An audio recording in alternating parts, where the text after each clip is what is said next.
Very important. Okay, very important topic. சரியா? So அதை வந்து நமக்கு இன்னைக்கு கிட்டத்தட்ட முடிச்சிருவோம். சரியா? ஓகே, கொஸ்டின் வடிவத்திலே தான் எடுத்துட்டு வந்திருக்கேன். ஃபுல்லா ரயில்வே கொஸ்டின்ஸை அந்த டாபிக்ல இருந்து மட்டும் எடுத்துட்டு வந்திருக்கேன். ஓகேவா? எந்த மாதிரி போறாங்க அப்படின்றதை நீங்களும் தெரிஞ்சுக்கலாம். இதுல சிஏ எல்லாம் எப்படி வருது அப்படின்றத தெரிஞ்சுக்கலாம். சரியா? சுப்ரீம் கமாண்டர், யூனியன் எக்ஸிகியூட்டிவ்னா முதல் என்ன அப்படின்னா president of India, vice president of India, prime minister, council of minister, அப்புறம் அட்டார்னி ஜெனரல். சரியா? அட்டார்னி ஜெனரல், இந்த 5 பதவிகள் பத்தி தான் இது ஃபுல்லா இருக்கும். சரியா? President of India, VP, prime minister, council of minister, attorney general. இதுதான் யூனியன் எக்ஸிகியூட்டிவ்னு சொல்லுவாங்க. சரியா? கேக் இருக்கும். கேக் வந்து ஆனா யூனியன் எக்ஸிகியூட்டிவ்ல வராது. அது தனி ஆஃபீஸ், இண்டிபெண்டன்ட். ஓகேவா? கேக்ன்றது independent. Controller auditor general of India. சரியா? Right. Okay. Supreme commander of the Indian armed force வந்து யாருன்னா பிரசிடென்ட் ஆஃப் இந்தியா. சரியா? இவர் தான் ஃபர்ஸ்ட் சிட்டிசன் ஆஃப் இந்தியா பிரசிடென்ட்ன்றவர். Is the supreme commander of the India. சரியா? ரைட். இம்பீச்டு பிரசிடென்ட்டை வந்து எங்க வச்சு இம்பீச் பண்ணுவாங்க? முதல் பிரசிடென்ட்டோட இம்பீச்மெண்ட்டை பத்தி சொல்ற ஆர்டிகிள் வந்து என்னன்னு பாத்தீங்கன்னா 61. சரியா? இந்த இம்பீச்மெண்ட் மினிமம் எப்படி இருக்கணும் சார் அப்படின்னா, இப்போ லோக்சபா அல்லது ராஜ்யசபா ரெண்டுல எதுல வேணாலும் ஆரம்பிக்கலாம். சரியா? இம்பீச்மெண்ட், அதாவது இம்பீச்மெண்ட்னா என்னன்னா தூக்குறது, பதவியை விட்டு தூக்குறது. சரியா? லோக்சபா அல்லது ராஜ்யசபா ரெண்டுல எதுலனாலும் ஆரம்பிக்கலாம். சரி, அப்படி ஆரம்பிக்கணும்னா என்ன சார், எதுவும் ப்ரொசீஜர் இருக்கா அப்படின்னு கேட்டா, ஆரம்பிக்கணும்னா என்ன ப்ரொசீஜர்னா, நாலுல, இப்ப லோக்சபாவா இருந்தாலும் சரி, ராஜ்யசபாவா இருந்தாலும் சரி, நாலுல ஒரு பங்கு உறுப்பினர்கள், நாலுல ஒரு பங்கு உறுப்பினர்கள், சார் இந்த பிரசிடென்ட் ஆஃப் இந்தியா லாயக்கே இல்ல, சரியில்லை, கான்ஸ்டிடியூஷனல மீறிட்டாரு, எந்த பர்போஸ்க்காகவும் தூக்க முடியாது. பிரசிடென்ட் ஆஃப் இந்தியாவை மட்டும் எந்த பர்போஸ்க்காகவும் தூக்க முடியாது, எக்ஸப்ட் கான்ஸ்டிடியூஷனல மீறிட்டாங்க, மீறி நடந்துட்டாரு, இந்த பர்போஸை தவிர வேற எந்த பர்போஸ்க்காகவும் பிரசிடென்ட் ஆஃப் இந்தியாவை தூக்க முடியாது. அவங்க நாலுல ஒரு பங்கு உறுப்பினர்கள் என்ன சொல்லணும்னா, சார் இவர் கான்ஸ்டிடியூஷன்ல மீறிட்டாரு, அதனால நாங்க இவரை தூக்குறதுக்கு நடவடிக்கை எடுங்க அப்படின்னு சொல்லி நாலுல ஒரு பங்கு உறுப்பினர்கள் வந்து ஸ்பீக்கர்கிட்ட கொடுக்கணும். ராஜ்யசபாவா இருந்தா சேர்மன்ட்ட கொடுக்கணும். சரியா? அப்படி கொடுத்தாங்க அப்படின்னா என்ன பண்ணுவாங்க அப்படின்னா, நாலுல ஒரு பங்கு உறுப்பினர்கள் ஸ்பீக்கர் வந்து 14 நாள்ல ஒரு செஷனை கூட்டுவாரு. 14 நாள், 14 டேஸ் நோட்டீஸ் பிரசிடென்ட் ஆஃப் இந்தியாவுக்கு. 14 நாள்ல ஒரு செஷனை கூட்டுவாங்க. செஷனை கூட்டணும்னா லோக்சபாவோ இல்ல ராஜ்யசபாவோ எதுல கொடுத்துருக்காங்களோ அது கூடும். சரியா? எதுல கொடுத்திருந்தாலும் இந்த லோக்சபால என்ன பண்ணணும் அப்படின்னா, ஓவரால் உறுப்பினர்கள் வந்திருப்பாங்கல்ல, ஓவரால் உறுப்பினர்கள்ல மூணுல ரெண்டு பங்கு பேரு, மூணுல ரெண்டு பங்கு பேரு, மூணுல ரெண்டு பங்கு ஓவரால் நான் சொல்றது. இப்போ இதுல வந்து 545, 545ல மூணுல ரெண்டு பங்கு உறுப்பினர்கள், மூணுல ரெண்டு பங்கு உறுப்பினர்கள் ஆமா சார் இவர் கான்ஸ்டிடியூஷன்ல மீறிட்டாரு அப்படின்னு சொல்லி ஓட்டு போடும். பாசிட்டிவா ஓட்டு போடும். ஆமா சார் இவர் கான்ஸ்டிடியூஷன்ல மீறிட்டாரு அப்படின்னு சொல்லி ஓட்டு போடும். ஓட்டு போட்டாங்க அப்படின்னா லோக்சபால பாஸ் ஆயிருச்சுன்னு. சரியா? அடுத்தது ராஜ்யசபாக்கு போகும். ராஜ்யசபாலையும் அதே கண்டிஷன், மூணுல ரெண்டு பங்கு உறுப்பினர்கள் ஆமா சார் இவர் கான்ஸ்டிடியூஷன்ல மீறிட்டாங்க அப்படின்னு சொல்லி ஓட்டு போடணும். ஓட்டு போட்டா இவர் என்னைக்கு ராஜ்யசபால முடியுதோ இந்த தீர்மானம், அன்னைக்கு இவரை பதவியை விட்டு தூக்கிடுவாங்க, பிரசிடென்ட் ஆஃப் இந்தியாவை. சரியா? அப்ப ஆன்சர் வந்து either house of the parliament, ரெண்டுல எங்கனாலும் கொண்டு வரலாம். ஓகேவா? Article number 61. Which article of the Indian constitution deal with oath? ஓத்துனா பதவி பிரமாணம் எடுத்துக்கிறது. சரியா? பதவி பிரமாணம் எடுத்துக்கிறது 60. ஆர்டிகல் 60 வந்து பதவி பிரமாணம்னு சொல்லுவாங்க. சரியா? 60 இவருக்கு, 65 வந்து பாத்தீங்கன்னா விபிக்கு வரும். வைஸ் பிரசிடென்ட் ஆஃப் இந்தியாவோட பதவி பிரமாணம். வைஸ் பிரசிடென்ட் ஆஃப் இந்தியாவோட பதவி பிரமாணம் வராது. Vice president act as president of India, அந்த அந்த வார்த்தை act as president of India. சரியா? 65, 65. சரியா? 65 வந்து வைஸ் பிரசிடென்ட் வந்து பிரசிடென்டா ஆக்ட் பண்ணுவாரு, அவர் ஆப்சென்ட் அப்ப. அதாவது பிரசிடென்ட் ஆஃப் இந்தியா எங்கேயாவது முடியல, 15 நாள் டூர் போயிட்டாரு, இல்ல பிரசிடென்ட் ஆஃப் இந்தியா இல்ல, இறந்துட்டாரு, ஏதோ ஒரு விஷயம், பிரசிடென்ட் ஆஃப் இந்தியா பதவி மட்டும் எப்பயுமே காலியா இருக்காது. அதனால என்ன பண்ணுவாருன்னா, பிரசிடென்ட் விபி வந்து பிரசிடென்ட் ஆஃப் இந்தியாவை ஆக்ட் பண்ணுவாரு. அப்படி ஆக்ட் பண்ணும்போது இவர் வைஸ் பிரசிடென்ட் பதவி வேலைகளை செய்ய மாட்டாரு. பிரசிடென்ட் ஆஃப் இந்தியா வேலைகளை மட்டும் பண்ணா போதும், வைஸ் பிரசிடென்டோட வேலைகளை பண்ண மாட்டாரு. சரியா? வைஸ் பிரசிடென்டோட வேலைகளை பண்ண மாட்டாரு. அதான் அந்த 65 ஆர்டிகல். சரியா? ஓகே. 55 வந்து எலெக்ஷன், 70 பார்ப்போம். சரியா? Executive power of the president of இந்தியாவை தான் கேட்கறாங்க. யூனியன் அப்படின்னா president of India, executive power of president of India 53, 54, 55 election. ஏதாவது பிரசிடென்ட் ஆஃப் இந்தியாவோட எலெக்ஷனை பத்தி சொல்றது. எக்ஸிகியூட்டிவ் பவர், அதாவது அவருக்கு என்னெல்லாம் அதிகாரங்கள் இருக்கு அதை பத்தி சொல்றது ஆர்டிகல் நம்பர் 53. சரியா? ஆர்டிகல் 52 என்ன சொல்லுவாங்க அப்படின்னா, there shall be the president of India, president அப்படின்னு ஒருத்தர் இருப்பாரு. 52 வந்து பாத்தீங்கன்னா 52 தான் அது. 53 வந்து எக்ஸிகியூட்டிவ் பவர், எக்ஸிகியூட்டிவ் பவர் அவர்கிட்ட தான் இருக்கு அப்படின்னு. சரியா? விபிஏ வந்து நம்ம ஃப்ரீயா விட்டுக்கலாம்யா, விபி வந்து காலியா விடலாம். ஆனா பிரசிடென்ட்ன்ற பதவி மட்டும் எப்பயுமே காலியா இருக்காது. இப்ப உதாரணத்துக்கு பிரசிடென்ட் ஆஃப் இந்தியா ஏதோ ஒரு தருணத்துல அவர் வந்து இல்லன்னு வச்சுக்கோங்களேன், ஏதோ ஏதோ ஒரு நடந்து இல்ல, அந்த டயத்துல விபி வந்து பிரசிடென்ட் ஆஃப் இந்தியாவுக்கு போயிருவாரு. விபி பதவி காலியா தான் இருக்கும். இது காலியா வச்சுக்கலாம் நம்ம. சரியா? சரி, இப்ப விபி பதவியும் விபிலையும் யாருமே இல்ல சார், பிஓஐயும் இல்ல, பிரசிடென்ட் ஆஃப் இந்தியாவும் இல்ல, விபியும் இல்ல அப்படின்னா இப்ப யாரு இந்த பிரசிடென்ட் பதவியை இது பண்ணுவாங்கன்னா chief justice of India. Chief justice of India president of இந்தியாவா இருப்பாரு. சரியா? சீஃப் ஜஸ்டிஸ் ஆஃப் இந்தியாவும் இல்லன்றப்போ senior most judge of the supreme court, இவருங்க வந்து பிரசிடென்ட் ஆஃப் இந்தியாவா இருப்பாங்க. இப்படிதான் போய்கிட்டே இருக்கும். ஓகேவா? ஆமா ஆமா. Who will be the chairman அப்படின்னா அந்த டயத்துல வந்து யார் இருப்பாங்கன்னா டெபுட்டி சேர்மன் ஒரு பதவி, அதுக்காக தான் கிரியேட் பண்றாங்க. டெபுட்டி சேர்மன் இருப்பாரு அந்த டயத்துல. அந்த டயத்துல டெபுட்டி சேர்மன் இருப்பாங்க. டெபுட்டி சேர்மன் அதுல வந்து என்ன சொல்லுவாங்கன்னா vice person of the committee அப்படின்னு ஒண்ணு இருக்கும். இந்த கமிட்டியில 10 பேர் எடுத்து வச்சிருப்பாங்க. அந்த சேர்மன் வந்து இல்லாதப்ப இந்த கமிட்டில இருந்து 10 பேர் வந்து அந்த பொறுப்பை, இப்ப நீங்க நிறைய தடவை இப்பயே பாத்தீங்கன்னா ஆசாலாம் நீங்க பாத்தீங்கன்னா அந்த சேர்ல உட்கார்ந்து இருப்பாரு. உட்கார்ந்து அவர் வந்து ஏதோ அவை நடத்துற மாதிரி எல்லாம் வீடியோ எல்லாம் வந்திருந்திருக்கும் பாத்தீங்கன்னா. ஆராசா என்ன ஸ்பீக்கராவா இருக்காரு? கிடையாது. அந்த அந்த மெம்பரா இருக்காரு. அதனால அவருக்கு வந்து அந்த அதிகாரம் இருக்கு. சரியா? அவங்க ஆப்சென்டா இருக்கும்போது இவங்க வந்து அந்த சேர்ல உட்கார்ந்து அதே அவைய நல்லா நடத்துவாங்க. அவ்வளவுதான்.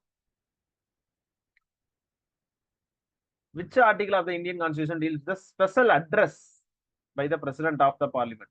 இந்த ஸ்பெஷல் அட்ரஸ்ன்றது என்ன சொல்லுவாங்கன்னா, இப்போ வந்து பட்ஜெட் இருக்குல்ல, பட்ஜெட் உரை. அதாவது ஒரு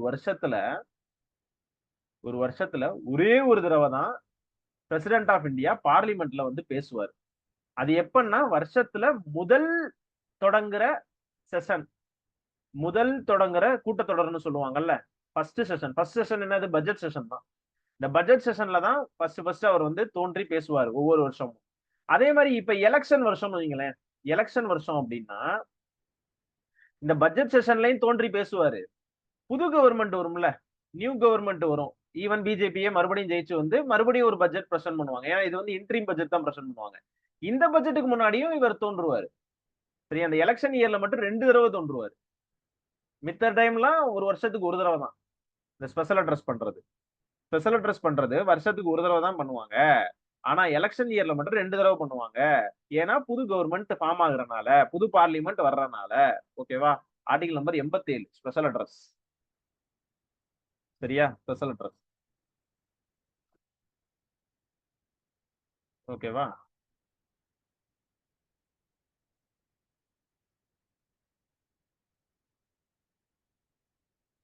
Which article of the Indian Constitution is related with the right of president to address the send messages to houses? இப்ப இது பார்லிமெண்ட்ல இது ஏதோ ஒரு விஷயம் வந்து ஏதோ ஒண்ணு போய்கிட்டு இருக்குன்னு வச்சுக்கோங்க.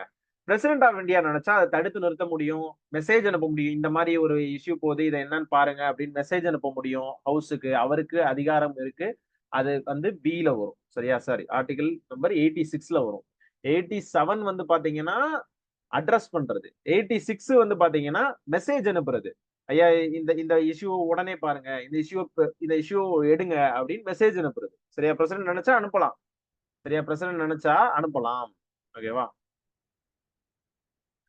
பிரசிடென்ட் ஆஃப் இந்தியாவோட எலக்டரல் காலேஜ், அதாவது யாரெல்லாம் பிரசிடென்ட் ஆஃப் இந்தியாவுக்கு ஓட்டு போட முடியும். இப்ப பிரசிடென்ட் ஒருத்தர் நிக்கிறாருன்னா இந்த பிரசிடென்ட் எலெக்ஷன்ல யாரெல்லாம் ஓட்டு போட முடியும்? சரியா? ஃபர்ஸ்ட் திங், எலெக்டட் மெம்பர் மட்டும்தான் ஓட்டு போட முடியும். எலெக்டட் மெம்பர்னா யாரு சார்? எலெக்டட் மெம்பர் இப்ப நம்ம ஸ்டேட்ல இருக்காங்கல்ல எம்எல்ஏஸ், இவங்க ஓட்டு போடலாம். சரியா? MLA elected member in state, MLA அதாவது ஸ்டேட்ல elected member, state legislative assembly. இந்த ஸ்டேட் லெஜிஸ்லேட்டிவ் இருக்கிற அசம்பிளி இருக்கிற ஸ்டேட்ல இருந்து எலெக்டட் மெம்பர் மட்டும் ஓட்டு போடுவாங்க. சரிங்க சார். ரெண்டாவது, எலெக்டட் மெம்பர் இன் லோக்சபா. சரியா? மூணாவது sir, elected member in Rajya Sabha. Okay sir. நாலாவது, elected member in state legislative assembly in Pondicherry. Okay sir. Elected member in state legislative assembly in Delhi. இவங்க தான் ஓட்டு போடுற அதிகாரம். சரியா? இப்ப ஜேஎன்கே உருவாக்கி இருக்காங்க. அதுக்கு இன்னும் கன்ஃபார்ம் பண்ணல. அது அவங்களுக்கான வாய்ப்புகள் கிடைக்கல. வந்தாதான் நமக்கு தெரியும். அப்ப இதுல கொடுத்திருக்க option elected member of the both house of the parliament of Lok Sabha Rajya Sabha. Yes, correct. Elected member of the state legislative assemblies. Yes, correct. இதுவும் அப்ப both 1 and 2 is the correct answer. Next, constitutional ஹெட்ன்றது அவரை தான் சொல்லுவாங்க. சரியா? கவர்மெண்டோட ஹெட் யாரு அப்படின்னா prime minister. Constitutional head, state head அப்படின்னு கூட சொல்லலாம். இவர் அதாவது ஒரு ஸ்டேட் ஹெட்னு சொல்றது இவர் தான் சொல்லுவாங்க. ஆமா, கரெக்ட் தான். ஸ்டேட் ஹெட் இவர் தான் சொல்லுவாங்க. ஆனா கவர்மெண்டோட ஹெட் வந்து பிரைம் மினிஸ்டர். சரியா? கவர்மெண்டோட ஹெட் வந்து பிரைம் மினிஸ்டர்.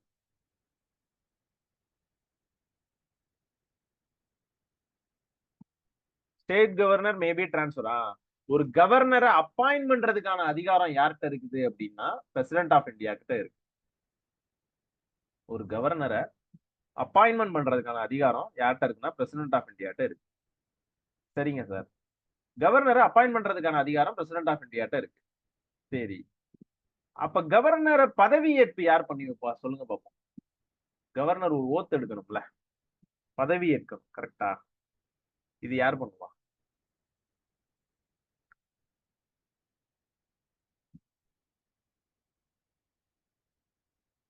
பிரசிடென்ட் கிடையாது. ஹைகோர்ட் சீஃப் ஜஸ்டிஸ் எந்த இடத்துக்கு போறாரோ அந்த இடத்தோட சீஃப் ஜஸ்டிஸ் ஆஃப் ஹைகோர்ட் பண்ணி வைப்பாரு. ஏன் அப்படி பண்ணி வைக்கிறாங்க? இவரு பிரசிடென்ட் ஆஃப் இந்தியா தான் அதிகாரம் படைச்சவரு. அப்பாயின்ட் பண்றதே அவர் தான். யார் அப்பாயிண்டிங் அத்தாரிட்டியோ அவங்க கிட்ட தான் வந்து ஓத் எடுப்பாங்க எப்பயுமே. இப்போ உதாரணத்துக்கு பிரைம் மினிஸ்டர் அப்பாயின்ட் பண்றது யாருன்னா பிரசிடென்ட் ஆஃப் இந்தியா. ஆனா அவங்களுக்கு எல்லாம் ஓத் எடுத்து வைக்கிறது யாருன்னா அதே பிரசிடென்ட் ஆஃப் இந்தியா தான் ஓத் எடுத்து வைப்பாரு. ஓகேவா? பிரைம் மினிஸ்டர் எலெக்டட்னு வச்சுக்கோங்க. அது கூட நமக்கு பெருசா பார்க்க தேவையில்ல. ஆனா நீங்க இதை திங்க் இதை சொல்லுங்க பார்ப்போம். VP vice president is appointed by the president of India. ஆனா வைஸ் பிரசிடென்ட் ஓத் எடுக்கிறது இவர் முன்னாடி தான் எடுப்பாங்க. பிரசிடென்ட் முன்னாடி தான் எடுப்பாரு. அப்ப ஏன் இங்க மட்டும் மாறுது? அப்பாயிண்டட் இவர் தான். ஆனா ஓத் மட்டும் ஏன் மாறுது சொல்லுங்க பார்ப்போம். Any reason? Because governor represent the state not the union. கிடையாதுங்க. சென்ட்ரல் கவர்மெண்ட் தான் ரெப்ரசன்ட் பண்றாரு. கவர்னர் சென்ட்ரல் கவர்மெண்ட், அதுக்கு சென்ட்ரல் கவர்மெண்டோட ஆளா தான் இங்க வந்து இருப்பாரு. பாலம் என்ன சொல்ல போனா யூனியனுக்கும் ஸ்டேட்டுக்கும் பாலம் அவரு.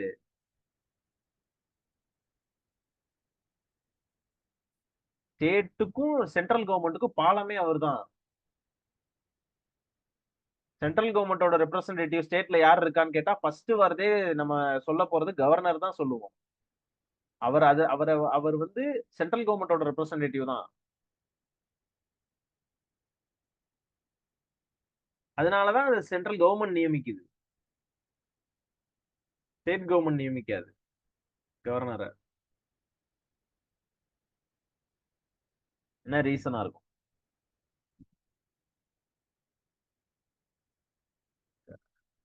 இது ஓகே. அவர் ஆக்சுவலா ஸ்டேட்டை தான் ரெப்ரசென்ட் பண்ணுவாரு. அதெல்லாம் ரெப்ரசன்டேஷன் வேற.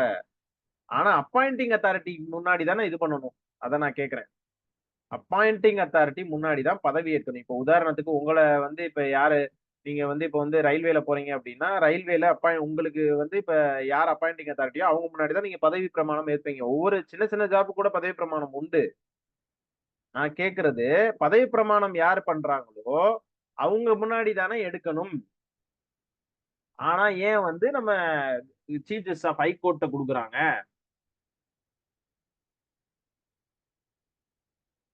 யூனியன் எக்ஸிக்யூட்டிவ் நடத்திட்டாங்களா?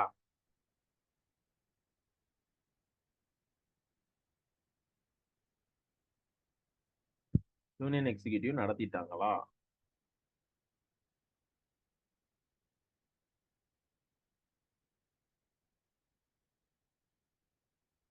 புது ஸ்டூடெண்ட். ஓகே.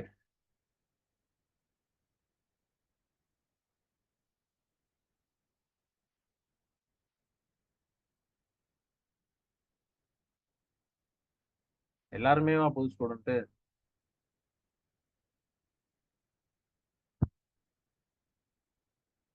சரி, ஏன் அப்படி பண்றாங்க அப்படின்னா ஒரே ரீசன் தான். ஏன் இந்த மாதிரி கவர்னர் ஓத் வந்து சீஃப் ஜஸ்டிஸ் ஆஃப் ஹைகோர்ட் வைக்கிறாங்க அப்படின்னா, நம்ம கிட்ட இருக்கிறது யூடி எல்லாம் சேர்த்து மொத்தம் 36 இருக்கு. 36 ஸ்டேட்டுக்கு வச்சுக்கலாம்.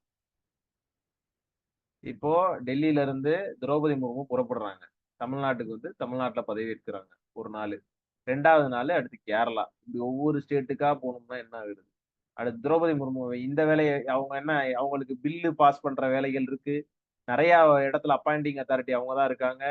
அவங்க தான் ஃபர்ஸ்ட் சிட்டிசன் ஆஃப் இந்தியா. இவ்வளவு வேலைகள் இருக்கு. கரெக்டா?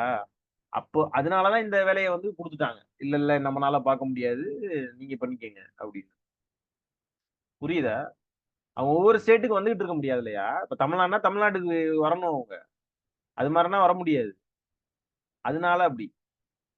சரியா? அதனால அப்படி கவர்னரை டிரான்ஸ்பர் பண்ணலாம் பிரசிடென்ட் நினைச்சா. Right. Who among the following is the in charge of the union territory in the absence of chief minister? Lieutenant governor. Lieutenant governor தான் இன்சார்ஜ். சரியா? யூனியன் டெரிட்டரியை பொறுத்தளவு லெப்டினன்ட் கவர்னர்னு சொல்லுவாங்க. சரியா? UT of Pondicherry, UT of Delhi, J and K, இங்கெல்லாம் lieutenant governor. Dadra Nagar Haveli, Daman Diu, Andaman Nicobar, Lakshadweep, இங்கெல்லாம் administrative ஆபீசர்னு சொல்லுவாங்க. சரியா? சீஃப் அட்மினிஸ்ட்ரேட்டிவ் இல்லாட்டி சீஃப் கமிஷனர் அந்த மாதிரி சொல்லுவாங்க அவரை. ஆனா அதுவுமே சென்ட்ரல் கவர்மெண்ட் டைரக்டா நியமிக்கும். ஃபுல்லாவே இந்த போஸ்ட் தான். என்னது? பொலிட்டிக்கல் போஸ்ட் தான். அது எல்லாமே political post. Article 53 of the constitution is the executive power. யார்கிட்ட இருக்கு? பிரசிடென்ட் ஆஃப் இந்தியாட்ட தான் இருக்கு. பிரசிடென்ட் ஆஃப் இந்தியா பேர்ல தான் எல்லாமே போகும். இப்ப வந்து பிரைம் மினிஸ்டர் இப்ப ஏதாவது ஊர்ல இருக்காரு, அவர் வந்து ஏதோ ஒரு பில்ல சைன் பண்றாரு அப்படின்னா அவர் அவர் பண்ணிட்டு வராருன்னு அர்த்தம் இல்ல. அந்த அந்த அந்த பத்திரத்திலேயே எப்படி எழுதியிருப்பாங்க, எப்படி ரெப்ரசென்ட் பண்ணுவாங்கன்னா, பிரசிடென்ட் ஆஃப் இந்தியா பேர்ல தான் ரெப்ரசென்ட் பண்ணுவாங்க. ஐ எம் த அதாவது இவர் பேர்ல தான் ரெப்ரசென்ட் பண்ணுவாங்க. யார்? திரௌபதி முர்மு பேர்ல தான் ரெப்ரசென்ட் பண்ணி எழுதுவாங்க. நம்ம கண்ட்ரிக்கு எப்பயுமே அவர் பேர்ல தான் ரெப்ரசென்ட் பண்ணுவாங்க. ஈவன் பிரைம் மினிஸ்டரே போனாலும் அதுலதான் இவர் கையெழுத்து போட்டு வருவாரு. புரியுதா? பிரசிடென்ட் தான் ஃபர்ஸ்ட். அதன் அடிப்படையில. சரியா?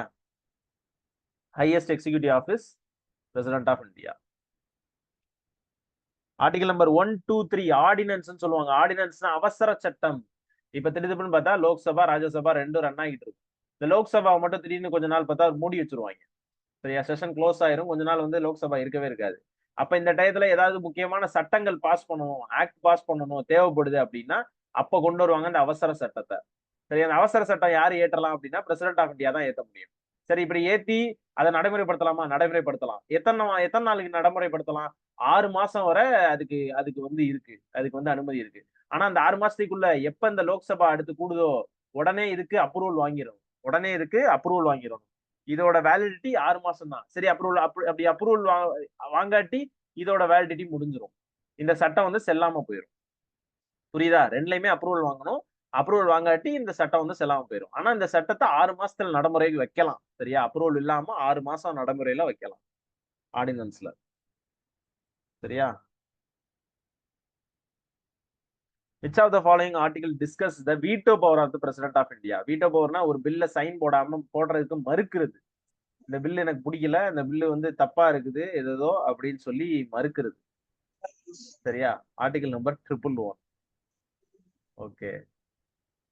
வீடியோ ஆன்ல இருக்குன்னு நினைக்கிறேன். அதை கொஞ்சம் என்னன்னு பார்த்து ஆஃப் பண்ணுங்க. வீடியோ ஆன்ல இருக்கு, ஆஃப் பண்ணுங்க. சரியா? ஓகே, வீடியோ ஆஃப் பண்ணிக்கோங்க. எஸ். மினிமம் ஏஜ் ரெக்கார்டு 35 வயசு. மினிமம் 35 வயசாவது இருக்கும். சரியா? மேக்சிமம் கணக்கே கிடையாது. மேக்சிமம் 100 வயசுல கூட பிரசிடென்ட் ஆஃப் இந்தியா ஆகலாம். கணக்கே கிடையாது. அரசியல்வாதிகளுக்கு மட்டும் ரிட்டையர்மெண்ட் ஏஜ் கிடையாது. என்ன கண்டிஷன் தேவையில்ல பிரசிடென்ட் ஆஃப் இந்தியாவுக்கு? சிட்டிசன் நம்ம ஊரா தான் இருக்கணும். இது கண்டிஷன் தான். சரியா? பிரசிடென்ட் ஆஃப் இந்தியா நம்ம ஊருக்காரரா இருக்கும். அப்பதான் கொடுப்பாங்க. சரியா? 35 வயசு இப்பதான் பார்த்தோம். இது தேவையில்ல. ஆபீஸ் ஆஃப் ப்ராஃபிட் ரொம்ப ரொம்ப முக்கியங்க. ஆபீஸ் ஆஃப் ப்ராஃபிட் ஹோல்டு பண்ணக்கூடாது அவரு. ஆபீஸ் ஆஃப் ப்ராஃபிட்னா லாபம் தரும் பதவிகள்ல அவர் இருக்கக்கூடாது. லாபம் தரும் பதவினா ஐஏஎஸ், ஐபிஎஸ் இது மாதிரி விஷயத்துல இருக்கலாம். இருக்கக்கூடாது. இப்ப எம்பி பதவியில் அவர் இருந்தாலும் அதை ராஜினாமா பண்ணிட்டு இப்ப வெங்கையா நாயுடு எல்லாம் அதான் பண்ணாரு. வெங்கையா நாயுடு ஆக்சுவலா எம்பி, ஆந்திரா எம்பி. அவர் என்ன பண்ணாருன்னா ராஜினாமா பண்ணிட்டு போய் விபி வைஸ் பிரசிடென்டா இருந்தாரு. ஓகேவா? ராஜினாமா பண்ணிட்டு போய் வைஸ் பிரசிடென்டா இருந்தாரு. President can nominate not more then Anglo Indian அப்படின்னு சொல்லி இந்த கம்யூனிட்டிய கொஞ்சம் உசத்தி பிடிக்கிறதுக்காக என்ன பண்ணாங்கன்னா லோக்சபால, ஏன்னா இவங்கனால வந்து வர முடியாது மேல, ஏன்னா ரொம்ப கம்மியான சொற்ப நபர்கள் தான் இருப்பாங்க. அதனால லோக்சபால பிரசிடென்ட் ஆஃப் இந்தியா நினைச்சா ஒரு 2 பேரை நாமினேட் பண்ணிக்கலாம். அதாவது பிரைம் மினிஸ்டர் இன்டைரக்டா பாத்தீங்கன்னா பிரைம் மினிஸ்டர் கண்ட்ரோல் தான். அப்படி சொல்லுவாங்க. பிரசிடென்ட் ஆஃப் இந்தியா நினைச்சா ஒரு 2 பேர் நாமினேட் பண்ணிக்கலாம். இதை வந்து ஜி வந்து என்ன பண்ணாருன்னா இது எதுக்கு சும்மா இருக்கு அப்படின்ட்டு 104வது கான்ஸ்டிடியூஷன் அமெண்ட்மெண்ட் ஆக்ட்ல இப்படி ஒரு விஷயத்தையே தூக்கிட்டாங்க. சரியா? இப்படி ஒரு விஷயம் இருந்ததையே உறுதியாம அடிச்சுட்டாங்க. ஓகேவா? Next. Who appoints the CAG? CAG is also appointed as the President of India. CAG Comptroller Auditor General of India. சரியா? தலைமை தணிக்கை அதிகாரி. தலைமை தணிக்கை அதிகாரி. இவர் தணிக்கை மட்டும் என்ன பண்ண மாட்டாரு, இருக்கிற எல்லாத்தையும். சரியா? ரொம்ப பவர்ஃபுல் பொசிஷன் இவர். Which article of the Indian Constitution provides the process of impeachment? Article 61. Impeachment பத்தி ஃபுல்லா சொல்லிட்டேன். சரியா? தூக்குறது. Impeachment. Again they ask the question. Constitutional head, president. Not true regarding the president of India. இதுல எது தப்பு அப்படின்னு கேக்குறாங்க. He appoints the prime minister and the council of minister. Yes. ஆமா, அதான் சொன்னேன் நானு. The president is the first citizen. Yes. President is the supreme commander of the defense force. Yes. He cannot declare. He declared the national emergency. He declared the national emergency. He declared the state emergency. He also declared the financial emergency. 3 அவசர நிலையையும் அவரால் கொண்டு வர முடியும். Article number 352, article number 356, article number 360. 3 அவசர நிலையையும் அவரால் கொண்டு வர முடியும். பிரசிடென்ட்டுக்கு அதிகாரம் இருக்கு, வேற யாருக்கும் அதிகாரம் கிடையாது. இந்த அவசர நிலையை போடணும் அப்படின்னா பிரசிடென்ட் ஆஃப் இந்தியா நினைச்சாதான் முடியும். பிரசிடென்ட் ஆஃப் இந்தியா நினைச்சா இந்த 3 அவசர நிலையில எந்த இதுனாலும் கொண்டு வரலாம். இதுவரை எது கொண்டு வரவே இல்லை, இதைதான் கொண்டு வரவே இல்லை. மித்த 2ம் நிறைய தடவை கொண்டு வந்துட்டாங்க. அது இந்த 356ல 100 தடவைக்கு மேல யூஸ் பண்ணிட்டாங்க. சரியா? Who appoint the chief justice and other judges of the Supreme Court of India? President of India appoint. சரியா? 33 ஜட்ஜஸையும் ஒரு சீஃப் ஜஸ்டிஸையும் அவர் தான் அப்பாயிண்ட் பண்றாரு. சுப்ரீம் கோர்ட்ல 33 ஜட்ஜஸ் இருக்காங்க, பிளஸ் ஒரு சீஃப் ஜஸ்டிஸ் ஆஃப் இந்தியா.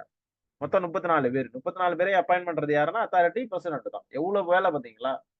இதுல எப்படி அவர் வந்து ஒவ்வொரு கவர்னருக்கும் ஓத்து எடுத்து வைக்கிறதுக்கு வருவாரு, பதவி பிரமாணம் எடுத்து வைக்க? சொல்லுங்க. President can nominate 2 members. எதுல இருந்து? ஆங்கிலோ இந்தியன் பதவியில இருந்து பண்ணலாம். சரியா? Next. Who enjoys the power of summon, prorogue, either house of the Indian Parliament? சம்மோன்னா அவைய கூட்டுறது, அவைய கூட்டுற அதிகாரம், அவைய தொடங்கி வைக்கிற அதிகாரம், அவைய முடிச்சு வைக்கிற அதிகாரம், அவைய கலைக்கிற அதிகாரம். அவைய கூட்டுற அதிகாரம், அவைய தொடங்கி வைக்கிற அதிகாரம், அவைய முடிச்சு வைக்கிற அதிகாரம், அவைய கலைக்கிற அதிகாரம். இது எல்லாமே பிரசிடென்ட் ஆஃப் இந்தியாட்ட தான் இருக்கு. அவைய தள்ளி வைக்கிற அதிகாரம் மட்டும்தான் ஸ்பீக்கர்கிட்ட வரும். அதை என்ன சொல்லுவாங்கன்னா அட்ஜான்னு சொல்லுவாங்க. அவைய தள்ளி வைக்கிற அதிகாரம் ஸ்பீக்கர்கிட்ட இருக்கு. சரியா? ஒரே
ஓகே.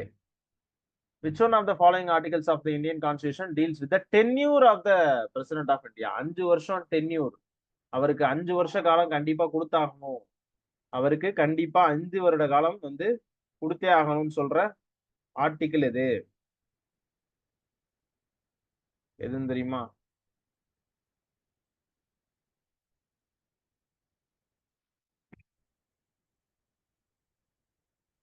ம் 56. எலிமினேட் பண்ணலாம்ல. நான் எத்தனை தடவை படிச்சு சொன்னேன்? 53 54 53 எக்ஸிக்யூட்டிவ் பவர், 54 55 எலெக்ஷன், 56 இதுதான் டென்யூர். எலிமினேட் பண்ணலாம்ல. எவ்வளவு தடவை சொன்னேன்? ஈஸியா எடுக்கலாம். சரி, ஓகே, பரவாயில்ல. Next one. ஆர்டிகல் 72 எதை சார் சொல்லுது? ஆர்டிகல் 72 எதை சொல்லுதுன்னா மன்னிக்கிற அதிகாரத்தை சொல்லுது. நல்லா தெரிஞ்சுக்கோங்க. பிரசிடென்ட் நினைச்சா எவ்வளவு பெரிய தப்பு பண்ணாலும் ஒரு ஆளை மன்னிச்சு விட்டுறலாம். சார் அவர் தப்பு இப்ப பண்ணலன்னு அர்த்தமா? பண்ணலன்னா அர்த்தம் இல்ல. சுப்ரீம் கோர்ட் சொல்லிருச்சுன்னா அவர் தப்பு பண்ணிட்டாரு தான், அவர் கில்ட்டி தான், அவர் தண்டனை பெற்றவர் தான். ஆனா president of India pardoning power use பண்ணி மன்னிச்சிட்டாரு அப்படின்னா அதுக்கு தண்டனை எல்லாம் கொடுக்க மாட்டாங்க. அப்ப கோர்ட்டுக்கு போனா வேஸ்ட். அவர் குற்றவாளியா? ஆமா, குற்றவாளி தான். ஆனா தண்டனை கொடுக்க மாட்டோம். ஏன்? பிரசிடென்ட் மன்னிச்சிட்டாரு. புரியுதா? அப்படிதான் பில்கிஸ் பானு கேஸ்ல இருந்த குற்றவாளிகள் எல்லாத்துக்கும் பார்டனிங் பவரை யூஸ் பண்ணி அவங்க வந்து என்ன பண்ணாங்க அப்படின்னா, பில்கிஸ் பானு கேஸ்ல அந்த கர்ப்பிணி பெண், அந்த பெண்ணை கற்பழிச்சு பாலியல் வன்கொடுமை பண்ணி அந்த கர்ப்பிணிய கொலை பண்ணாங்க. 4-5 பேர் கிட்ட, என்டையர் ஃபேமிலியை கிட்டத்தட்ட கொலை பண்ணாங்க. Gang rape. நார்மல் இதெல்லாம் கிடையாது, கேங் ரேப். அந்த இதுக்கு நம்ம கவர்மெண்ட், இப்ப இருக்கக்கூடிய கவர்மெண்ட் பார்டனிங் பவரை யூஸ் பண்ணி ரிலீஸ் பண்ணாங்க. பெரிய சர்ச்சையாச்சு. ஆனா எங்கேயுமே எதுவுமே நிக்கல. யூஸ் பண்ணதான். சுப்ரீம் கோர்ட்டுக்கெல்லாம் போச்சு, ஒண்ணும் பண்ண முடியல. அதான் பார்டனிங் பவர். அதிகாரம் இருக்கு, பண்றாங்க. பண்ண முடியுமான்னு கேட்டா பண்ண முடியும். ஃபார்மலா தான் பண்ணிருக்காங்களான்னு கேட்டா ஃபார்மலா தான் பண்ணிருக்காங்க. அவங்க எதுவும் தப்பா எதுவும் யூஸ் பண்ணிட்டாங்களான்னு கேட்டா இல்ல. சென்ட்ரல் கவர்மெண்ட் கரெக்டா தான் யூஸ் பண்ணிருக்காங்க. அவங்க நினைச்சா பண்ண முடியுமா? பண்ண முடியும். எதன் அடிப்படையில பண்ணாங்கன்னா இந்த கான்ஸ்டியூஷன் அடிப்படையில் தான் பண்ணாங்க. ஏதாவது கான்ஸ்டியூஷன்ல மீறிட்டாங்களா? இல்ல, மீறல. கான்ஸ்டியூஷன் படி தான் பண்ணிருக்காங்க. ஆர்டிகல் 72 யூஸ் பண்ணி தான் பண்ணாங்க. கரெக்டா தான் பண்ணாங்க. ஆனா நம்ம ராஜீவ் காந்தி படுகொலை கேஸ்ல மட்டும் இந்த 72 யூஸா இருக்காது. சார் இது வந்து நீங்க பிரசிடென்ட் ஆஃப் இந்தியா நினைச்சா நீங்க வந்து விடுதலை பண்ணலாம் அப்படின்னு கேட்டா இல்ல, இது கவர்னரோட அதிகாரம். கவர்னர்கிட்ட போய் கேட்டா இல்ல, இது மேல கேட்கணும். மேல போய் கேட்டா மறுபடியும் கீழே கேட்கணும். சரி போங்கடா அப்படின்னு சுப்ரீம் கோர்ட்டுக்கு போனா சுப்ரீம் கோர்ட் இல்ல, இது கவர்னரோட அதிகாரம் தான், கவர்னர்ட்டே கேளுங்க அப்படின்னு. சரின்னு போய் கவர்னர்கிட்ட கேட்டா அவர் அப்படியே போட்டு வச்சிருவாரு. அதுக்கப்புறம் மறுபடியும் சுப்ரீம் கோர்ட் அவசர அவசரமா எடுத்துட்டு போய் சுப்ரீம் கோர்ட் வந்து என்னையா ஏன் 2 பேருமே ஒன்னும் சொல்ல மாட்டீங்க? சரி அப்ப நானே என்ன பண்றேன்னா ஆர்டிகல் நம்பர் 142 யூஸ் பண்ணி அம்புட்டத்தையும் முடிச்சு விட்டுறேன் அப்படின்ட்டு மொத்தமா முடிச்சு விட்டாங்க அவங்க. அதுக்கெல்லாம் அந்த பார்டனிங் பவர் வந்து யூஸ் ஆகல. 28 வருஷம் ஜெயில இருந்தவங்களுக்கு எல்லாம் அந்த பார்டனிங் பவர் வந்து யூஸ் ஆகாது. மில்கி பானு கொலை வழக்குல 2 வருஷமும் 3 வருஷமா தான் ஜெயில இருந்தாங்க. அப்ப அந்த பார்டனிங் பவர் பெருசா யூஸ் பண்ணி. சரிங்களா? சோ இதெல்லாம் இருக்கு. இவ்வளவு பெரிய அதிகாரம் வந்து சென்ட்ரல் கவர்மெண்ட் இருக்கு. சென்ட்ரல் கவர்மெண்ட் நினைச்சா பண்ணும். சரியா? நினைச்சா என்னனாலும் பண்ணும் சென்ட்ரல் கவர்மெண்ட். அவ்வளவு பெரிய அதிகாரம் படைச்ச அமைப்பு. யாரா இருந்தாலும் பயன்தான் ஆகணும். நீங்க டிஎம்கே மட்டும் இல்ல, டிஎம்கே பிஜேபிக்கு சப்போர்ட்டா இருக்காங்க, ஏடிஎம்கே பிஜேபி சப்போர்ட்டா அப்படிலாம் கிடையாது. கீழே எந்த ஸ்டேட் கவர்மெண்ட் இருந்தாலும் மேல உள்ள சென்ட்ரலுக்கு பயன்தான் ஆகணும். அதெல்லாம் ஒரு சில பேரு, ஜெயலலிதா அந்த மாதிரி ஒரு சில பேர்னாலதான் அதையும் எதிர்க்க முடியும். சரியா? அதையும் எதிர்க்கக்கூடிய எல்லாம் ஒரு சில பேர்லாம். இப்போ இருக்கிற யாருமே அதெல்லாம் எதிர்க்க முடியாது. அவ்வளவு ஸ்ட்ராங்கா இருக்காங்க, மேல பவர்ஃபுல்லா இருக்காங்க. ஓகேவா? Right. Which article can the President of India can pardons, reprise, respites, remission, punishment or suspend, remit, commute? அதாவது என்னன்னா மன்னிக்கிற அதிகாரம். சரியா? ரெப்ரைவ். ரெப்ரைவ் அப்படின்னா reprieve, respite or remission. Respite or remission அல்லது சஸ்பெண்ட். ஓகே, இது மூணும் ஒண்ணுதான். Remit or commute. சரியா? அதாவது என்னன்னா ரெப்ரைவ் அப்படி, அதாவது ஒவ்வொன்னா சொல்றேன். சரியா? ஒவ்வொன்னா சொல்றேன். கம்யூட் முதல் சொல்லிடுறேன். கம்யூட். கம்யூட்னா என்னன்னா இப்போ நீங்க வந்து எக்ஸப்ஷனல் கேஸ், நீங்க ஒரு டிசபிலிட்டியா இருக்கீங்க, அவங்க ஒரு கர்ப்பிணி சார், பாவம் தூக்கு கொடுத்துட்டீங்க, ஏதாவது பார்த்து பண்ணுங்க. President of India, president of India நினைச்சா ஒரு கர்ப்பிணி அது மாதிரி அடிப்படையில ஒரு தூக்கு கொடுத்த நபரை ஆயுள் தண்டனையா குறைக்கலாம். அதோட பனிஷ்மெண்ட்டை குறைக்கலாம். இப்ப உதாரணத்துக்கு 10 வருஷம் கொடுத்துருக்காங்க, அதை 5 வருஷமா குறைக்கலாம். சரியா? 10 வருஷம் கடுங்காவல் தண்டனை, அதை 5 வருஷமா தண்டனையா குறைக்கலாம். சஸ்பெண்ட்னா இப்போ ஏதாவது தீர்ப்பு வந்துருச்சு, ஆனா இது எனக்கு வந்து ஏதோ டிஸ்டர்பா இருக்கு, இதை நான் நிறுத்தி வைக்கிறேன். இந்த தண்டனை தான், இது தண்டனை கொடுக்கணும் தான், ஆனா இப்போதைக்கு நான் இதை சஸ்பெண்ட் பண்ணி வைக்கிறேன், நிறுத்தி வைக்கிறேன். இந்த தண்டனை இப்ப எக்ஸிக்யூட் பண்ணக்கூடாது அப்படின்னு பிரசிடென்ட் ஆஃப் இந்தியா நினைச்சா சொல்லலாம். சரியா? பிரசிடென்ட் ஆஃப் இந்தியா நினைச்சா சொல்லலாம். ஓகேவா? ரெப்ரைவ் அப்படின்னா டோட்டலா அந்த தண்டனையவே மாத்துறது. உதாரணத்துக்கு தூக்கு கொடுத்திருப்பாங்க, அதுக்கு பதிலா ஆயுள் தண்டனையா மாத்துறது. குறைக்கிறது கிடையாது, தண்டனையோட விதத்தையே மாத்துறது. தண்டனையோட விதத்தை மாத்துறது. ரெஸ்பைட்னாலும் குறைக்கிறது தான், தண்டனையை கொஞ்சம் கம்மி பண்றது. சரியா? 10 வருஷத்தை 5 வருஷம், இல்ல 5 வருஷத்தை 4 வருஷம், 3 வருஷம். பாடம்னா மொத்தமா மன்னிச்சு விட்டுறது. இல்ல அவனை மன்னிச்சாச்சு, அவரை மன்னிச்சா என்டையர் எல்லாத்தையுமே, அதாவது சென்ட்ரல் கவர்மெண்டே சப்போர்ட் பண்ற மாதிரி. ஓகேவா? கம்ப்ளீட்டா நீங்க வந்து புது ஆளா மாறிடுவீங்க. Article number 72. Okay, arrange the names following Indian president in the descending order to the tenure. சரியா? டிசெண்டிங் ஆர்டர், அதாவது என்னன்னா நம்ம ஆர்டர் ரொம்ப முக்கியம். இதெல்லாம் அதுவும் இடையில உள்ளவங்களை ஞாபகம் வச்சுக்கிறது ஓகே தான் என்னைய பொறுத்த அளவுக்கு. ஜாகிர் ஹுசைன் தான் பாத்தீங்கன்னா இந்திரா காந்தி பீரியட்ல இருந்திருப்பாரு. 67ல இருந்து 69 வரை அவர் தான். இறந்துட்டாரு. ஏன் சார் 3 வருஷம் 5 வருஷம் இல்ல அப்படின்னு கேட்டா இறந்துட்டாரு இடையில. சரியா? இறந்துட்டாரு இவரு. எமர்ஜென்சி பீரியட்ல இருந்தவர் தான் இந்த ஃபக்ருதீன் அலி அகமது. எமர்ஜென்சி பீரியட், அதாவது எமர்ஜென்சி பீரியட் ஐ திங்க் சோ 1774, 1974 ஒரு எலெக்ஷன், 77. இவரும் அதேதான், அதே பிரச்சனை தான் ஆபீஸ்ல இருக்கும்போது. சரியா? இதுக்கு அடுத்து வந்தவர் தான் பிஜேபி போட்டவர் தான் நீலம் Sanjeevi Reddy.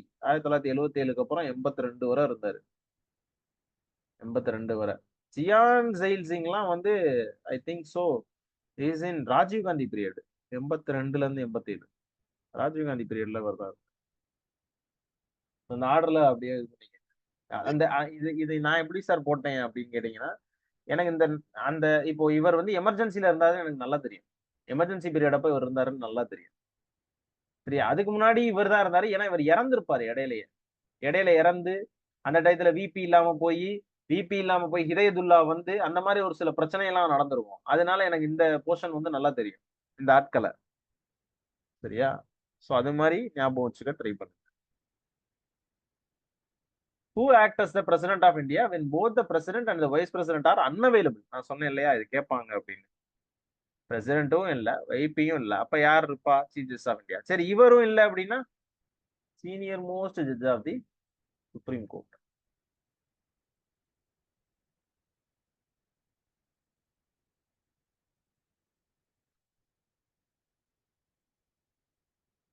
Who administers the oath to the president of India? Chief justice of India, தலைமை நீதிபதி. Who appoints the chief election commissioner and election commissioner? President of India தான் அப்பாயிண்ட் பண்ணுவாரு. அதுக்கு ஒரு கமிட்டி இருக்கும், அந்த கமிட்டி சேர்ந்தெடுத்து அப்பாயிண்ட் பண்ணுவாங்க. Article 324 election commission, very very important article. Election commission, independent election commission. Who among the following is not appointed by the president of India? Not appointed. யாரு? chief minister of state. chief minister of state is appointed by the governor. Governor தானே பண்ணுவாரு. முத்துவேல் கருணாநிதி ஸ்டாலின் பக்கத்துல யார் இருந்தா? Governor தான் இருந்தாரு. சரியா? அது சொல்லும் போது அவ்வளவுதான், அப்படிதான் ஞாபகம் வச்சுக்கணும். First woman to serve as the president of India, Pratibha Patil. 2007 நினைக்கிறேன். 2007 இருந்து 12 நம்ம தான் இருந்தாங்க. ரொம்ப காஸ்ட்லி பிரசிடென்ட்னு சொல்லுவாங்க இவங்கள. 300 அறைகள் இருக்குமா ஆக்சுவலா பிரசிடென்டோடைய மாளிகையில. 300 அறைகளையுமே பயன்படுத்தின ஒரே பிரசிடென்ட் ஆஃப் இந்தியா இவங்க தான். அந்த 300 அறைகள் இருந்தாலும் ஒரே ஒரு அறையை மட்டும் பயன்படுத்தின பிரசிடென்ட் ஆஃப் இந்தியா தான் ஏபிஜே அப்துல் கலாம். சரியா? ரெண்டும் வேற வேற, இரு துருவங்கள். Who was the fourth president of India? எப்படிலாம் கொஸ்டின் வருது பாத்தீங்களா? எப்படிலாம் வந்து ஃப்ரேம் பண்றாங்க தெரியுதா அது? ஸோ இப்படிதான் வந்து நம்ம எதிர்பார்க்கணும். இந்த மாதிரி தான் நம்ம வந்து எதிர்பார்க்க வேண்டும். சரியா? சோ நமக்கு இது மட்டும் தெரிஞ்சா போதும். ஃபர்ஸ்ட் வந்து ராஜேந்திர பிரசாத் இருப்பாரு. ராஜேந்திர பிரசாத். செகண்ட் வந்து சர்வப்பள்ளி ராதாகிருஷ்ணன். ராதாகிருஷ்ணன் வந்து அப்போ வந்து விபியா இருந்திருப்பாரு. அதுக்கப்புறம் அவர் பிரசிடென்ட் ஆக்குவாங்க. தேர்ட் ஜாகிர் ஹுசைன். இடையில கொஞ்ச நாள் வந்து வரகனரி வெங்கடகிரி இருந்திருப்பாரு. விவி கிரி. சரியா? 4. 5 வந்து ஃபக்ருதீன் அலி அகமது. ஃபக்ருதீன் அலி அகமது அதுக்கப்புறம் உங்களுக்கு தெரியும். சரியா? கொஞ்சம் சொல்லியிருக்கேன். அதுக்கப்புறம் ஃபக்ருதீன் அலி அகமது அப்படியே வரும் அது. ரைட். ஸோ அப்ப ஆன்சர் விவி கிரி, வரககிரி வெங்கடகிரி.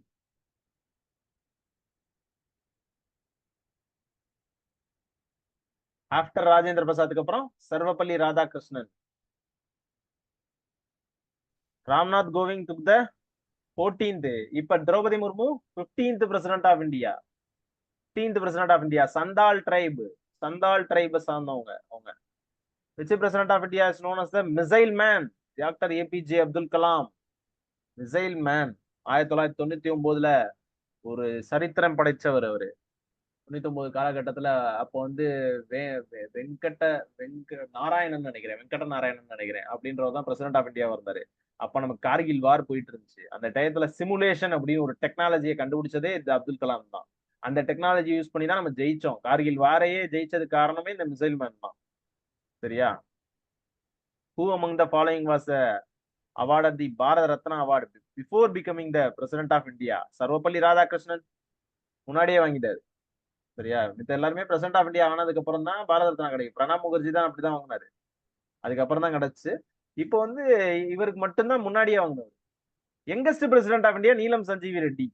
சரியா? நீலம் சஞ்சீவி ரெட்டி. ஆனா இப்போ வந்து திரௌபதி முர்மு நினைக்கிறேன். ஃபேக்ட் மட்டும் செக் பண்ணிக்கலாம். சரியா? முன்னாடி செக் பண்ணிக்கலாம். The bill introduced in the Lok Sabha or Rajya Sabha and passed by the Lok Sabha and Rajya Sabha can come into force only after the receive the assent. யா இவ்வளவு தூரம் பண்ணாலுமே president கையெழுத்து இருந்தா மட்டும்தான் அந்த பில்லுக்கு வந்து மதிப்பு. அந்த பில்லு சட்டமாக மாறும். அதுவரை பிரசிடென்ட் கையெழுத்து போடாட்டி மாறாது சார். அவ்வளவுதான். கையெழுத்து போட்டாதான் சட்டம். கையெழுத்து போடாட்டி சட்டமாகாது. 5-year term of the president is calculated. எப்ப இருந்து கால்குலேட் பண்ண போறோம்? எலெக்ஷன் ரிசல்ட் அப்பயா? இல்ல. ஃபர்ஸ்ட் டே ஆஃப் த மந்தா? இல்ல. Day he assume the charge. எப்ப? ஆமா, எப்ப அது சார்ஜ் எடுக்கிறாரோ அன்னையில இருந்து கணக்கு 5 வருஷம். சரியா? which of the following former Indian president took office for the shortest term? இருக்கிறதுலயே மிக மிக குறைவான டேர்ம் அனுபவிச்ச பிரசிடென்ட் ஆஃப் இந்தியா யாரு? ஷார்டஸ்ட். சாரி இப்பதானே பாத்தீங்க. சாரி, 3 வருஷம் தான். இறந்துட்டார். Electoral college that elects the president of India. யாரு? Elected members. இவர் கிடையாது, இவர் கிடையாது, இவர் கிடையாது. அப்போ ஒரே ஒரு ஆப்ஷன் தான் இதான். அப்படியும் போலாம்.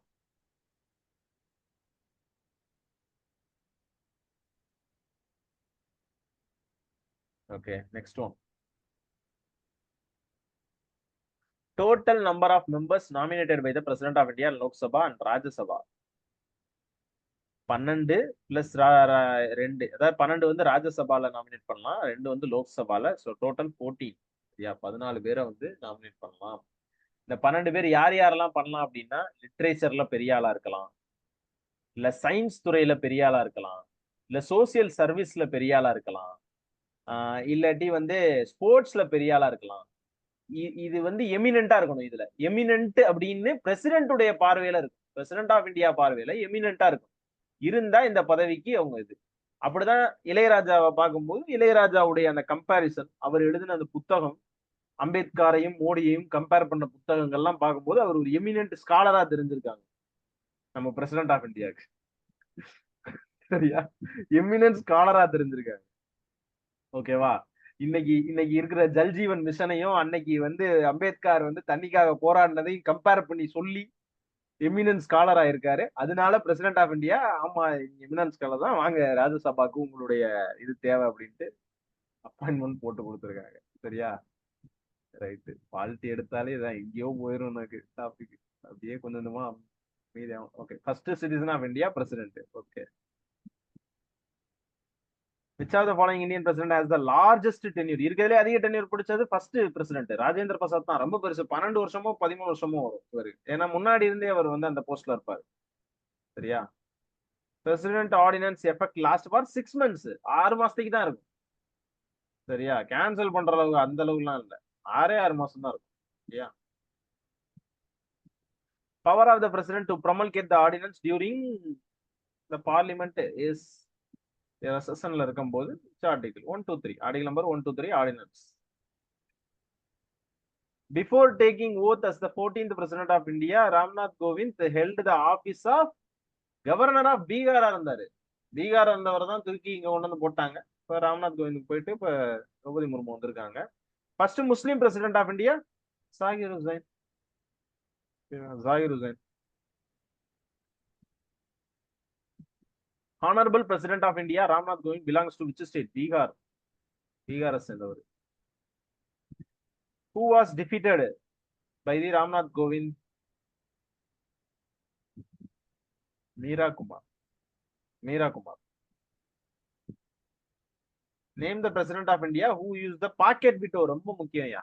இந்த பாக்கெட் விட்டோலாம் அவ்வளவு தூரம் யூஸ் பண்ண மாட்டாங்க. பாக்கெட் விட்டோம்னா ரிஜெக்ட்லாம் பண்றது இல்ல, பில்லு வரும், கையெழுத்துக்கு பில்லு வரும். இந்த பில்ல சைன் போடணும். சரியா? இந்த சைன் போட மாட்டேன்னு சொல்ல மாட்டாரு, சைன் போடுறேன்னு சொல்ல மாட்டாரு,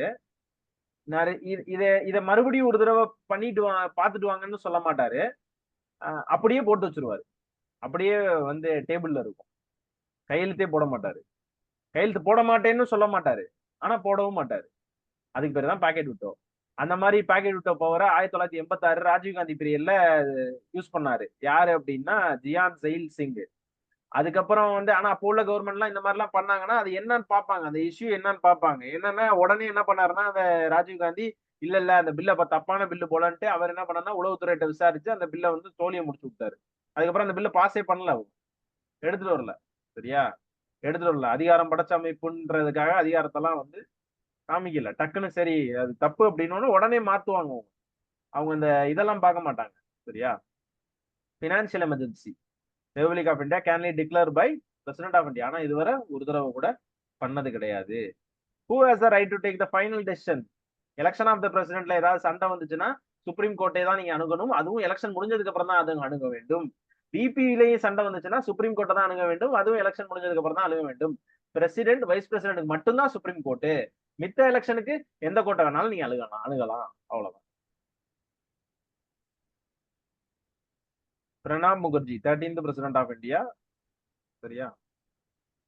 Who among the following has never been the vice president of India? APJ Abdul Kalam. மித்த எல்லாருமே வைஸ் பிரசிடென்டா இருந்து மேல வந்தவங்க. ஓகேவா? விபியா இருப்பாங்க, அப்புறம் சென்ட்ரல் கவர்மெண்ட் குடிச்சு போய் அவங்களே பிரசிடென்டா மாத்தி விட்டு. ஓகேவா? அந்த மாதிரி இருந்து வந்தவங்க தான் வெங்கட்ராமன், சங்கர் தயாள் சர்மா, அமித் அன்சாரி. சரியா? Hamid Ansari director vice president of India. Shankar Dayal சர்மாலாம் இதுலயே இருக்காரு. சரியா? Which of the following officers in India elected as the basic proportional representation? இந்த இதுல ராஜ்யசபா மெம்பர்ஸ் எடுப்பாங்க, பிரசிடென்ட் எடுப்பாங்க, அப்புறம் விபி எடுப்பாங்க, வேற ஸ்டேட் லெஜிஸ்லேட்டிவ் கவுன்சில் ஆள் எடுப்பாங்க. சரியா? இதெல்லாமே கவர் ஆகும் இதுல.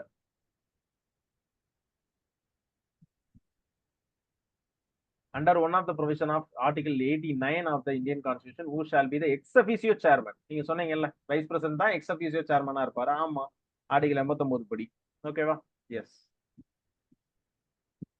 Who is the vice president of India October 2020? Venkaiah Naidu. Venkaiah Naidu தானே. இப்ப Jagdeep Dhankhar.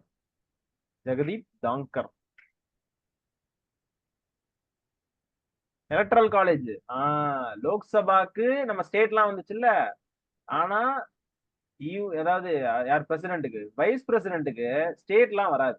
Only elected member of Lok Sabha elected member of Rajya Sabha. Even unelected மெம்பரும் நாமினேட்டடும் ஓட்டு போடுவாங்கன்னு நினைக்கிறேன். சரியா, அது என்னன்னு கன்ஃபார்ம் பண்ணிப்போம்.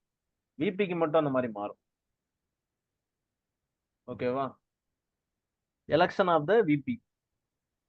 விபிக்கு மட்டும் ஆனா கொஞ்சம் மாறும், கொஞ்சம் டிஃபரெண்ட். சரியா, right. Election of the VP வந்து article number 66. Article number 66 election of the VP. சரியா, எலெக்ஷன் ஆஃப் த விபி. இதுல வந்து ஆமா, இதுல வந்து எலெக்டட் மட்டும் இருக்க மாட்டாங்க. நாமினேட்டட் 12 பேர் இருக்காங்கல்ல, அவங்களும் ஜாயின் பண்ணிப்பாங்க. நாமினேட்டட் 2 பேர் இருக்காங்கல்ல, அவங்களும் ஜாயின் பண்ணிப்பாங்க. விபி பிரசிடென்ட்ல மட்டும் அந்த மாதிரி இருக்கும். Nominated also both. Who among the following elects the Vice President of India? Member of the Parliament, State Legislature கிடையாது. Member of the Lok Sabha பண்ணுவாங்க. Member of the both the houses. இதான் exact correct. Second highest constitutional post, Vice President, VP. Term இவருக்கும் 5 வருஷம் தான். UPA candidate post of the Vice President of India. UPA candidate வந்து Gopalakrishna Gandhi. Gopalakrishna Gandhi. Decision on any dispute related to the supreme court. ஏதாவது பஞ்சாயத்து வந்துச்சுன்னா supreme கோர்ட்டுக்கு தான் போகும். Does not qualify to become. ஆமா, நம்ம ஊருக்காரரா இருக்கணும், 35 வயசா இருக்கணும், லோக்சபால இருக்கணும் தேவையில்ல, ராஜ்யசபால இருந்தா போதும். இந்த லோக்சபா இது யாருக்கு அப்படின்னா பிரசிடென்ட்டுக்கு. இப்ப இந்த 3 எடுத்துக்கிட்டா பிரசிடென்ட் ஆஃப் இந்தியா, இந்த 2 இந்த 1 எடுத்துக்கிட்டா அது வந்து விபி. ஓகேவா? அதாவது லோக்சபா மெம்பர் ஆகிறதுக்கான எலிஜிபிள் இருக்கணும், இருந்தா போதும். இவருங்க ராஜ்யசபா மெம்பர் ஆகிறதுக்கான எலிஜிபிள் இருந்தா விபிக்கு போதும். ஓகேவா? ஓகேக்கா, அவ்வளவுதான் இருக்கு. சரியா, 10 நிமிஷத்துக்கு முன்னாடியே முடிச்சிட்டேன். ஏதாவது டவுட்னா கேளுங்க, இல்லாட்டி என் பண்ணிக்கலாம். சரியா, நடத்தின வர ஏதாவது டவுட் இருக்கா?